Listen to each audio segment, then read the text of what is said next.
kasi minsan yung parent, iniiwasan naman talagang i-compare yung yung magkapatid Hindi totoo. or Bakit?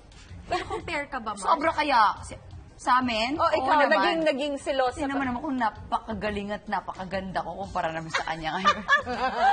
Pero hindi ka talaga naging support ka niya. Tanggap naman niya lahat yun. Pero hindi ka naging selosa. Hindi selosa, pero parang Insecurity. Parang ganon. Never lumabas sa kapatid ko. Mahal ko talaga siya. Kahit anong mangyari. Pero sa parents na Meron. Parang may konting May ganon. tampo. May tampo. Kasi parang laging siya yung mas magaling. Siya yung mas mabait, pero hindi totoo pala yun. At aminado naman siya doon. Tapos, kunyari, may mga damit na ba, alam mo, mama, ang ganda niya, ay, naku, bagay sa kapatid mo yan. Ang point naman niya is, kasi mamanahin ko din naman.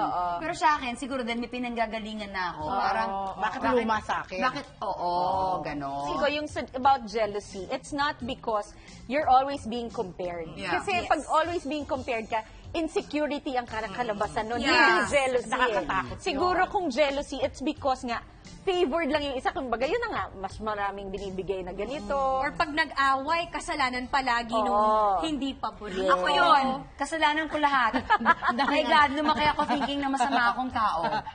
Totoo talaga. Pero ngayon okay ka na. Okay na okay ako, no? Tsaka inamin na ni Asunto lahat ng ginawa niya ng bata siya. Sabi ko, mahalaga. sabi ko sa kanya, so ako lagi na pagtitripan everyday, kasalanan mo lahat yun? Kasi nga ikaw yung mas mukhang kriminal.